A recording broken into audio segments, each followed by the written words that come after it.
I found the appointment card in my wallet 3 weeks after I'd forgotten I had one.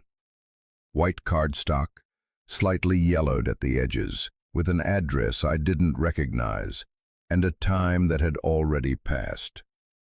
The strangest part wasn't that I couldn't remember making the appointment.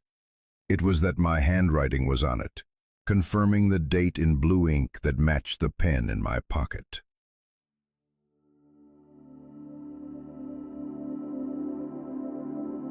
The building stood on Meridian Street, wedged between a dry cleaner and an empty storefront with soap-streaked windows. Red brick facade, unremarkable except for the absence of any signage. Just a brass plate beside the door. Memory Solutions, LLC. The brass had developed a green patina that made the letters hard to read, as if the building itself was trying to forget its purpose. Inside, fluorescent lights hummed overhead with that particular frequency that makes your teeth ache.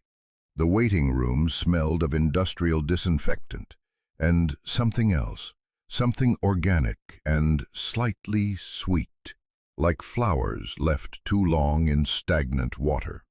Vinyl chairs arranged in perfect rows faced a reception desk where no one sat, though a computer screen glowed with what looked like appointment schedules scrolling endlessly upward. I took a seat and noticed the magazines were all current issues, their spines unbroken, pages crisp, yet dust had settled in the corners of the room, as if no one had cleaned here in months. The contradiction bothered me more than it should have. On the wall, a motivational poster showed a sunrise over mountains, with text I couldn't quite focus on. The letters seemed to shift whenever I tried to read them directly. A door opened somewhere behind the reception area, though I hadn't heard footsteps. No one emerged to call my name, but somehow I knew I was expected to follow.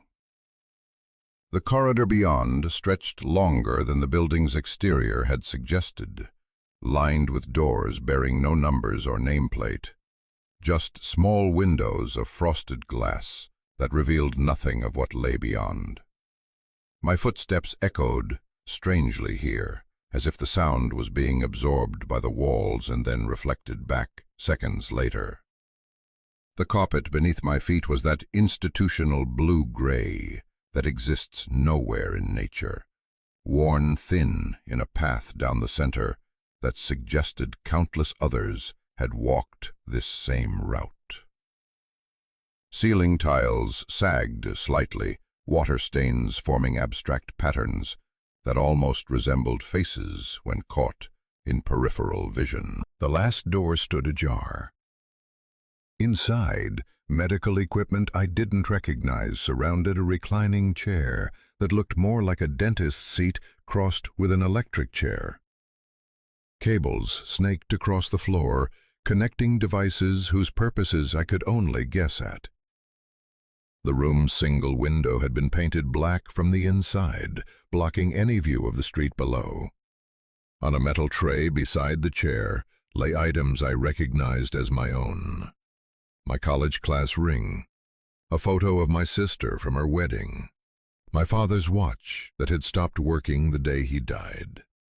Things I was certain I'd left at home that morning, yet here they were, arranged with clinical precision beside instruments that gleamed under the surgical lights. "Third time this month," a voice said from behind me, though when I turned, no one was there, just the echo of words that might have been my own thoughts spoken aloud.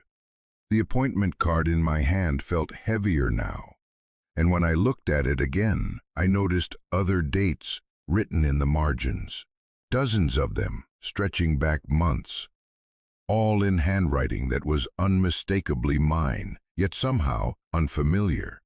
I sat in the chair because that seemed to be what was expected. The leather was warm, as if recently occupied, and bore the impression of a human form that might have been my own. On the small table beside me, a clipboard held forms I'd apparently already filled out, requesting the removal of specific memories. The details were in my handwriting, but I couldn't remember writing any of it. Remove guilt, associated with Sarah's accident. Erase knowledge of father's final words. Delete recurring nightmare from childhood. The machines began to hum without anyone activating them. Lights on various displays flickered to life, showing brain wave patterns that moved in rhythms I somehow recognized. On one monitor, images flashed too quickly to consciously process, fragments of memories I couldn't quite place, but felt familiar nonetheless. A red bicycle, rain on a windshield, my sister's face, younger than I remembered her being. That's when I understood this wasn't my first visit. The appointment card wasn't for a consultation, it was for maintenance, like a subscription service for forgetting. I'd been coming here regularly to have pieces of myself surgically removed.